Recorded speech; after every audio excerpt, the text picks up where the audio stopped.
Willkommen, bienvenue, welcome pour une nouvelle vidéo. Tchin tchin.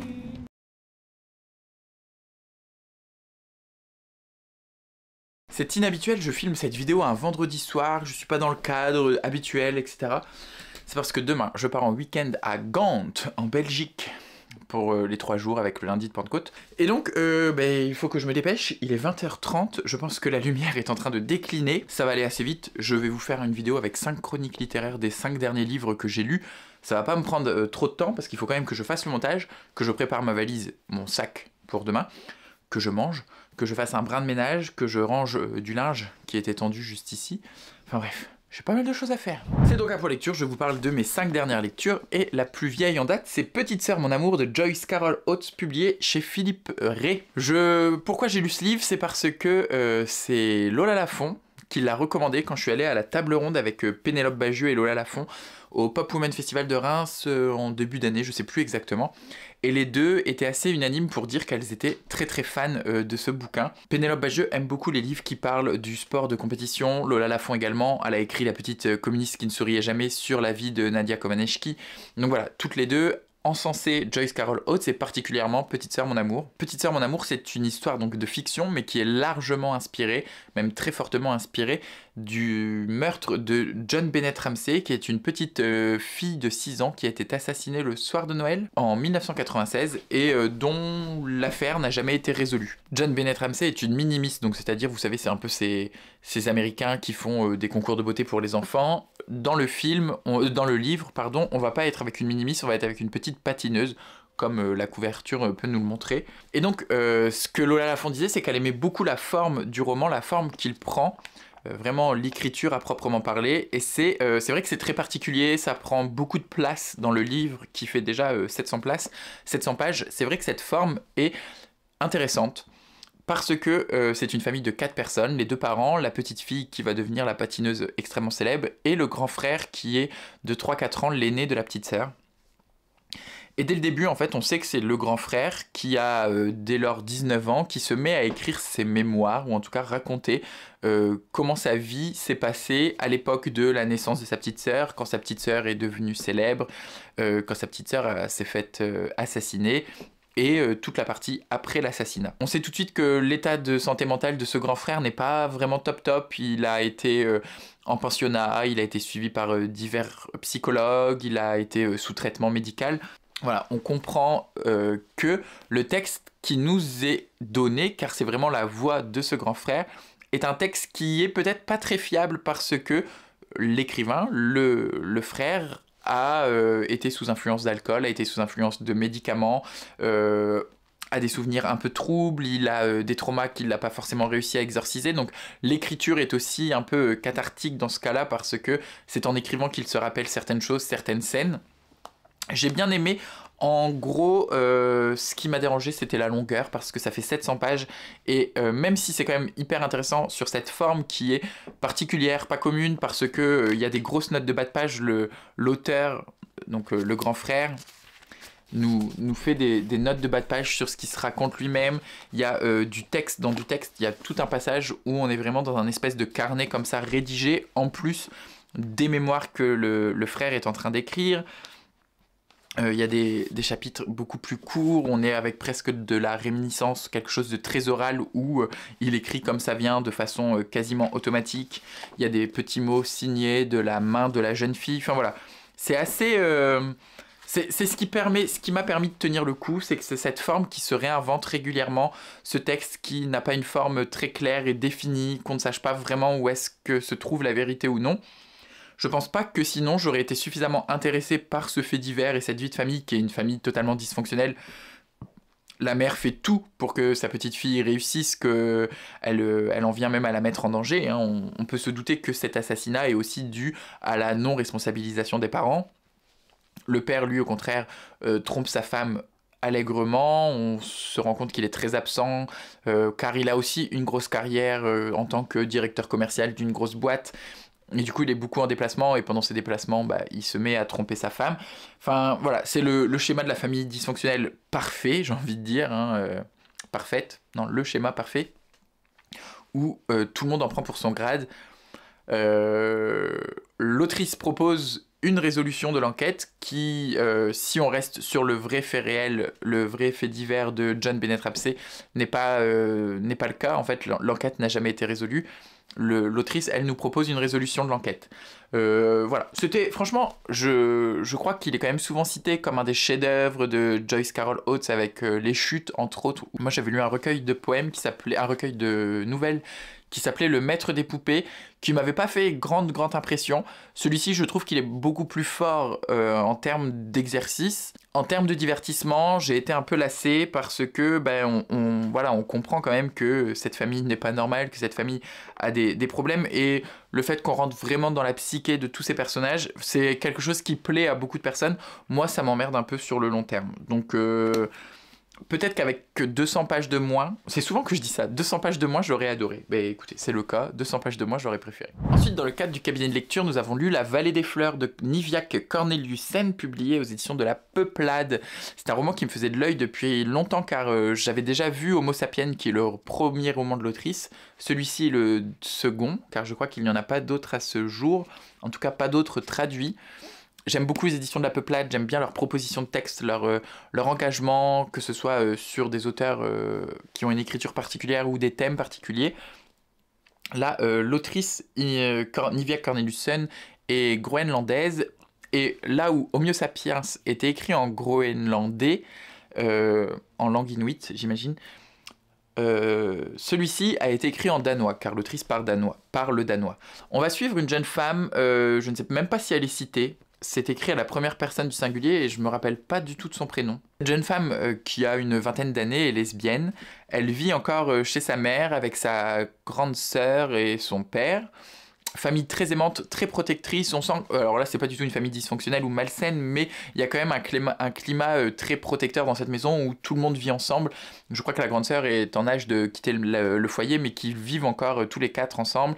Assez étouffant, et cette jeune femme qui est lesbienne et que c'est totalement assumé, et sa famille le sait, et sa famille n'a jamais fait de vague avec cette révélation, avec le coming out de cette fille, décide d'aller faire ses études au Danemark, car au Groenland on comprend très vite qu'il n'y a pas grand chose pour faire des études ou même pour trouver du travail, et que nombreux sont les Groenlandais qui décident de quitter le Groenland, et que en fait ceux qui ne le quittent pas ont de grandes chances de se suicider. Le taux de suicide au Groenland, est presque 20 fois plus élevé, je crois, qu'ailleurs dans le monde, notamment chez les jeunes. Et d'ailleurs, toutes les en-têtes de chapitres, c'est assez dur, hein, toutes les en-têtes de chapitres dans la première partie nous racontent les suicides de personnes. Donc, homme, 48 ans, s'est tué par balle dans sa cabane. Femme, 25 ans, pendaison dans l'appartement de son compagnon. C'est très très dur. Donc ça, c'est les premières en-têtes de chapitres. Les autres en-têtes de chapitres, on nous parle de comment est amorcé le suicide ou comment est vécu un suicide. Donc on voit... je vais essayer de vous trouver un exemple, tout simplement, ça sera plus simple. On t'a trimballé toute ta vie de famille en famille et d'institution pour enfants. Tu étais difficile, tu as été trimballé de l'hôpital à la commune et retour à l'hôpital, on ne pouvait pas t'aider. Ils disent que c'est la faute de personne. C'est ce genre de petites phrases qu'on essaye d'avoir pour soit consoler un suicide, soit pour essayer de l'expliquer. Et donc cette jeune femme part au Danemark, ça ne se passe pas vraiment comme prévu, et en fait il y a un décès dans la famille de sa petite copine qui elle est restée au Groenland, et elle retourne au Groenland pour aider et supporter sa petite copine dans cette épreuve d'un suicide justement. Donc c'est vraiment un texte qui est très très très pesant, d'autant plus que cet alourdissement, enfin ce sentiment de pesanteur est accentué par une écriture qui est très froide. Et alors là, c'est ce que je disais, je sais pas vraiment si c'est dû à la traduction, si le danois ou le groenlandais, enfin là c'est écrit en danois à la base, mais si le danois est une langue qui est très efficace. En fait, j'ai presque envie de dire c'est efficace parce que on n'a pas beaucoup d'adjectifs, on n'a pas beaucoup de longues phrases, c'est des phrases qui sont assez courtes, concises, précises, où on va droit au but, et ça, c'est sûr que ça donne un sentiment de presque total désintérêt de ce qui se passe, que ce soit les relations amoureuses entre ces deux jeunes femmes qui sont en couple et qui n'ont pas une histoire de couple très simple, on va dire. Enfin, il se passe des choses dans leur vie de couple, ce qui est normal. Et également, toute la discussion autour du suicide et de ce désœuvrement de la jeunesse groenlandaise. On ne peut pas réduire le Groenland, à ce texte et à ce que Nivia Corneliussen nous propose comme vision du Groenland, mais je pense que ça donne quand même un panorama assez clair de ce qu'est la vie au Groenland à l'heure actuelle pour une femme jeune de 18-20 ans, mais aussi au-delà, à travers ce qu'on apprend sur sa famille, sur comment est vécu le deuil, car on a toute cette partie de l'enterrement et tout ce qui se passe autour du deuil de cette cousine qui est assez intéressant. Ça m'a fait un peu penser à Funérailles célestes de Xinran que j'avais beaucoup aimé il y a 2 ans de ça, car c'est un peu, alors dans Funérailles célestes c'est une histoire tout à fait différente, en plus une histoire vraie pour le coup, mais on a ce questionnement sur la mort et ce traitement de la mort dans une culture donnée. Une culture autochtone, chez Xinran c'était en Chine, mais non c'était pas vraiment en Chine, c'était au Tibet, et là c'est au Groenland. Je pense vraiment que si l'occasion se présente, je lirai Homo sapiens, car même si c'est pas voilà, le livre de l'éclate et avec lequel j'ai pris mon pied, j'ai beaucoup aimé cette ouverture sur la culture de ce pays, et cette écriture froide m'a pas du tout dérangé. C'est un peu... mes gros sabots, hein. On est au Groenland, l'écriture est froide. Mais voilà, enfin ouais, le détachement total du personnage principal qui est pas très... voilà, on n'a pas forcément de gros sentiments pour elle, elle est un peu antipathique parce que assez détachée de tout sentiment. Ça m'a pas dérangé, je l'ai vite compris, on le sent très vite au début, en fait, dès les premiers chapitres, que c'est comme ça que ça va être écrit et que c'est comme ça que ça va se passer, d'autant plus que c'est écrit à la première personne du singulier.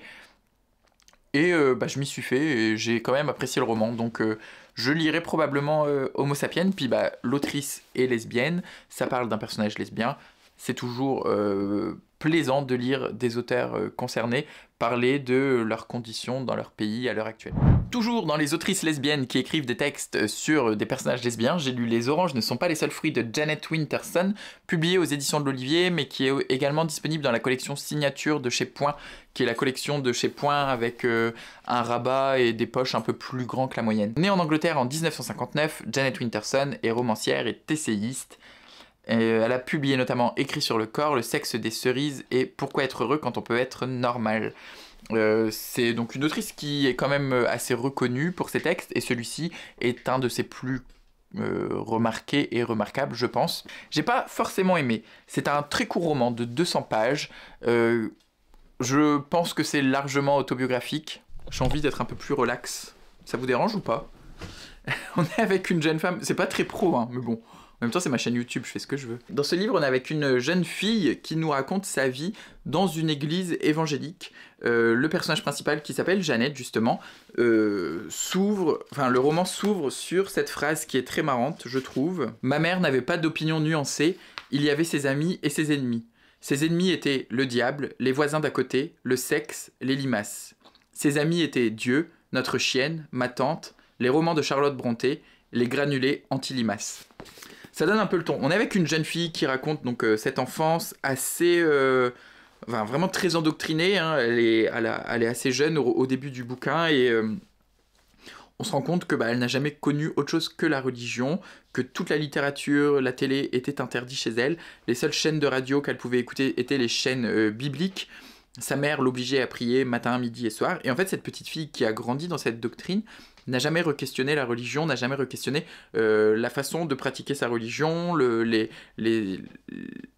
prescriptions de sa mère et la façon dont sa mère vivait sa religion. Le père est presque absent, il est beaucoup moins, lui, impliqué dans la vie de l'église, contrairement à sa mère qui a une place importante dans l'église du coin. Elle connaît le pasteur, elle est missionnaire. On est au début des années 60, 70, donc on est encore dans ces campagnes de mission où des gens sont envoyés en Afrique, en Asie, pour essayer d'aller évangéliser des populations étrangères. Et sa mère donc a été missionnaire, et elle porte un culte, elle voue un culte à toutes ces personnes missionnaires qui partent en expédition pour convertir le monde à la religion chrétienne évangélique. Ce qui commence à faire douter cette jeune fille, c'est que un jour elle rencontre une fille à l'église et elle tombe amoureuse de cette fille.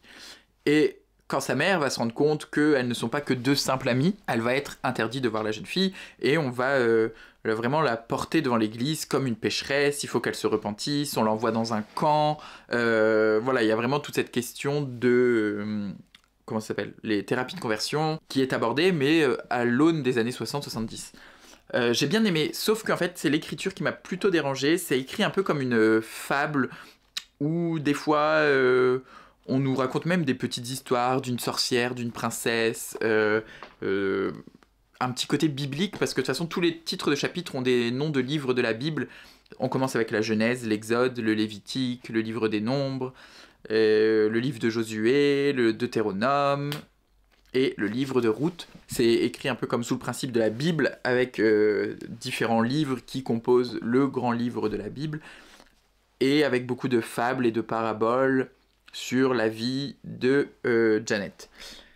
Et ben, j'ai trouvé que ça alourdissait un peu le roman. Autant le côté cette petite fille naïve qui nous parle de la religion et puis de son amour pour une autre jeune fille, j'étais vraiment très impliqué et le style m'a fait décrocher à plusieurs moments.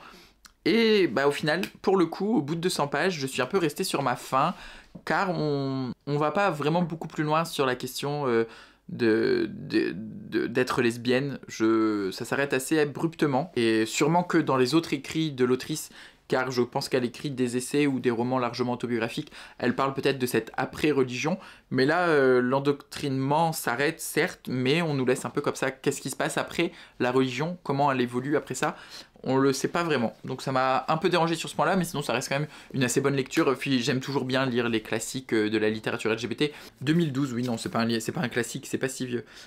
Première édition en 91. Mais pour de la littérature lesbienne, c'est quand même... Non, première traduction française en 91, 85. 1985. Pour un texte qui aborde les femmes lesbiennes de façon aussi frontale, c'est quand même assez récent. Assez vieux, je veux dire, plutôt. Ensuite, j'ai lu Le cœur immobile de Stéphane Sanchez, publié aux éditions du Poisson Volant. C'est l'auteur qui m'a écrit sur Instagram pour me demander si je voulais lire son livre. Je le dis ici car je pense pas que j'en ai souvent parlé en vidéo. Je reçois beaucoup de demandes d'auteurs directement, par mail notamment, des auteurs qui sont auto-édités ou non, ou dans des petites maisons d'édition. Là, Le Poisson Volant, c'est pas non plus... une grosse maison d'édition qu'on retrouve très régulièrement, par exemple en librairie, mais au vu du nombre de titres parus dans la maison d'édition, ça a l'air d'être quand même assez ancien. Je crois que c'est 2014 la fondation de la maison d'édition, donc pour une petite maison d'édition, 10 ans d'existence, c'est quand même déjà assez long. Bref, l'auteur m'a écrit, et en général, j'essaye tout le temps de répondre pour dire non. Ça m'arrive des fois d'oublier de répondre, car j'en reçois quand même assez régulièrement des auteurs auto-édités qui me demandent de lire leurs livres. Et je ne peux pas répondre à tout, et je reçois déjà les SP des maisons d'édition, et j'ai déjà ma pile à lire, donc j'ai pour habitude de refuser ce genre de demande. Et là, Stéphane m'a écrit lui, sur Insta, et m'a fait le pitch de son roman, et en fait il m'a dit c'est un roman épistolaire où c'est un homme qui envoie des lettres, un homme homosexuel, vous voyez où je veux en venir, qui écrit des lettres à personne, enfin c'est des lettres qui sont destinées à personne. Et dans ses lettres, il se questionne sur sa vie amoureuse. J'ai donc accepté, car on est avec un personnage homosexuel, et j'aime beaucoup le roman épistolaire. En gros, on est sur quoi? La première lettre est écrite en décembre 2022, et la dernière lettre date de janvier 2024, mais je pense que c'est l'épilogue, février 2023. Donc on est sur un an de lettres envoyées par l'auteur, et qui nous raconte ces tribulations amoureuses d'un jeune homme d'une trentaine d'années qui est célibataire sur le marché de l'amour homosexuel masculin. Je suis un jeune homme célibataire de bientôt 29 ans qui cherche l'amour sur le marché de l'homosexualité masculine. Donc évidemment, j'avais très envie de lire ce bouquin, de comparer l'expérience, de voir où je me situe. J'imagine que même si c'est un roman, il y a une part de l'auteur quelque part. Enfin voilà, ça vient pas de nulle part. Les applications de rencontre, il les connaît. Les situations, il les a rencontrées lui également. Il les a vécues. Je dis pas que toutes les histoires d'amour racontées dans ce bouquin sont des histoires d'amour vécues par l'auteur. Je ne le connais pas. Mais voilà, elles sont peut-être inspirées à forte ou moyenne dose, je n'en sais rien. Mais j'ai beaucoup aimé. J'ai beaucoup aimé parce que on est à un moment là dans ce que j'appelle la littérature PEDE, dans un truc où c'est pas pour forcément me déplaire, mais où on est un peu trash, où on est très frontal, un peu comme dans Les Chiens de Hervé Guibert. Je sais pas si vous avez déjà lu ce bouquin de Hervé Guibert, c'est un bouquin qui aborde des relations, enfin qui est très très court et qui parle de relations sexuelles assez hard entre deux hommes. Et dans ce qui se produit actuellement dans la littérature homosexuelle très très contemporaine de ces 2 dernières années, on est un peu revenu là-dedans, que ce soit dans la poésie ou dans la fiction, dans quelque chose de quand même assez marqué sexuellement, où on nous parle beaucoup de sexe, tout simplement, presque pornographique, ou bah voilà, il y a le Journal sexuel d'un garçon d'aujourd'hui de Arthur Dreyfus, qui est 2400 pages de débats sexuels. C'est pas rien, 2400 pages débat sexuel, faut quand même avoir une grosse production de parties de jambes en l'air. Et là où je veux en venir, c'est que par rapport à cette littérature qui est quand même assez majoritaire actuellement dans le paysage littéraire homosexuel, ben, Le Cœur Immobile, oui, on va nous parler un peu d'amour, mais je trouvais que, enfin de relations sexuelles, c'est quand même beaucoup plus soft, pas niais ni cucu, on est dans un roman qui parle d'amour et de relations et de avoir 30 ans et d'être célibataire et qu'est-ce qu'on attend de l'amour et des personnes qui peuvent être toxiques pour nous-mêmes. On parle pas mal du syndrome... alors, je crois qu'il dit le syndrome du sauveur. Moi, avec mes amis, on parle souvent du syndrome de l'infirmier ou de l'infirmière. Je sais pas si c'est exactement la même chose, mais voilà, c'est de s'attacher à des personnes pour lesquelles on n'a pas toujours ou forcément de l'affect, une attirance, en tout cas une attirance amoureuse en tant que telle pour la personne, mais plutôt par rapport à sa situation, parce que c'est une personne qui est dans le besoin, qui a de l'aide, qui a un problème physique, mental, psychologique, enfin, qui a besoin d'aide. Et on tombe amoureux peut-être presque même de nous-mêmes dans ce moment-là, de je suis celui qui va l'aider, je vais celui qui va l'aider à s'en sortir. Il en parle pas mal et c'est quelque chose que j'ai déjà expérimenté aussi, que j'ai déjà vécu, donc ça m'a parlé en fait. J'ai vraiment beaucoup apprécié, je l'ai lu d'une traite le bouquin, c'est un roman épistolaire de 200 pages, ça se lit très très vite, c'est très fluide, c'est très agréable. L'auteur ne cherche pas à emberlificoter son texte ou à lui donner une dimension prétentieuse ou quoi que ce soit. Non, c'est assez humble et en même temps il se livre pas mal, hein, je pense, à travers ce texte, quand il parle de cette détresse amoureuse de l'habitude qu'on a d'aller scroller les applications de rencontres pour avoir un moment de partage avec quelqu'un, que ce soit un verre ou une relation sexuelle.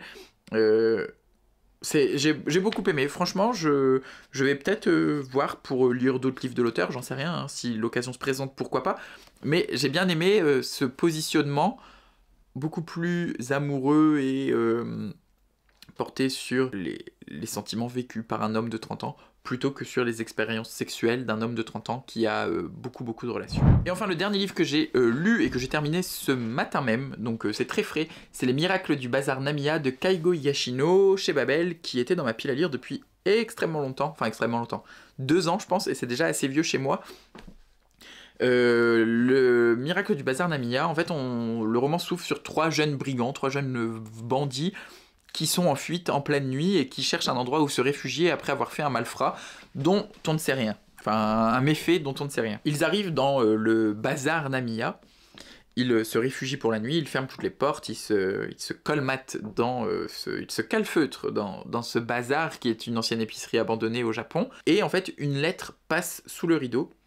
Et c'est une jeune femme qui demande conseil, qui nous raconte que elle est athlète et son rêve c'est de participer aux Jeux Olympiques, et c'est aussi le rêve de son conjoint, sauf que son conjoint est gravement malade, il a un cancer et que il va probablement décéder avant le début des Jeux Olympiques, et donc elle demande conseil, est-ce que je dois continuer à m'entraîner pour réaliser mon rêve et surtout le sien en fait, celui de concourir aux Jeux Olympiques, ou alors est-ce que je dois passer les 2-3 mois qui me restent au chevet de mon conjoint qui va probablement décéder. Les 3 jeunes se retrouvent avec cette lettre, ils se disent mais merde, qu'est-ce que j'en fais quoi?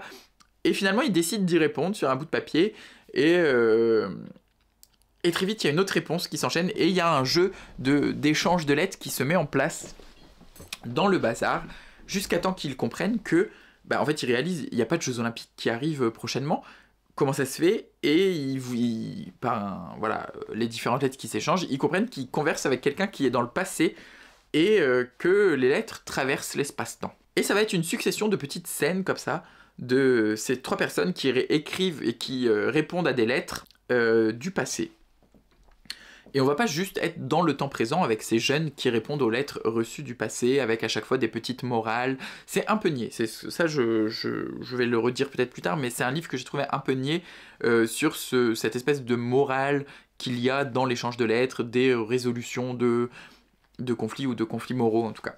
Mais ça se passe pas uniquement dans le temps présent, pardon pour la caméra, il y a aussi des moments où on va retrouver directement les personnages qui écrivent ces lettres depuis le passé, le propriétaire du bazar quand il était encore en activité, d'autres personnages, et on va très très lentement, hein, à la toute fin, comprendre que chaque personnage qui ont écrit ces lettres au bazar ont un mini-lien, ou en tout cas ont une petite relation les uns entre les autres, que ce soit par un lieu, par une relation familiale, par un endroit où on travaille, etc. Enfin voilà. Tout est plus ou moins lié. Le problème, c'est que presque toutes ces liaisons se font dans la 4e partie du livre qui se concentre sur une centaine de pages, je pense.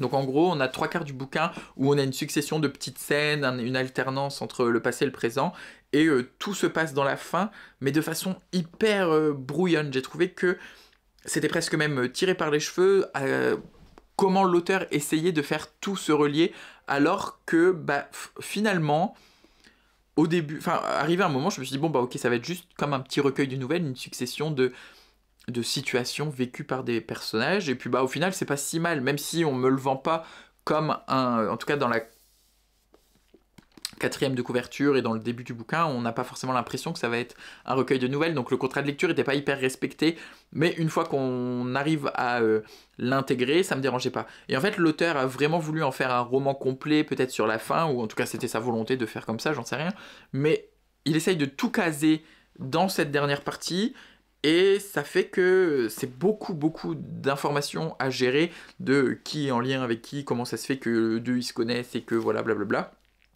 Et je trouve que ça a cassé un peu le rythme, parce qu'au début ça se lisait de façon assez fluide, comme des nouvelles, hein, ça se lit assez vite, et la fin, pour essayer de tout caser, ça m'a dérangé. Donc franchement, c'est pas une excellente lecture, j'en attendais beaucoup plus. J'avais déjà lu un polar de Higashino, ça avait pas été non plus une révolution, j'avais lu Le Café, un truc avec du café, Le Café Noir, un café maison. Un café maison de Higashino que je n'avais pas trouvé révolutionnaire, mais qui était très classique, très basique, c'était un polar voilà, cadré. Et là, j'ai même pas ce côté, c'est bien fait, c'est très cadré, c'est nickel. C'est un peu brouillon selon moi. Ma foi, on peut pas toujours gagner. Donc voilà, des lectures, pas de gros coups de cœur, des bonnes lectures plus ou moins, La Vallée des Fleurs, Le Cœur Immobile, les autres un peu plus en demi-teinte parfois, mais on n'est pas toujours gagnant, comme je viens de le dire à l'instant. J'espère que cette vidéo vous a plu, si c'est le cas, je vous invite à la liker, à la faire voyager, à la partager, et à vous abonner si ce n'est pas encore fait. Je vous souhaite comme toujours d'excellentes lectures, d'excellentes découvertes, et d'être heureux.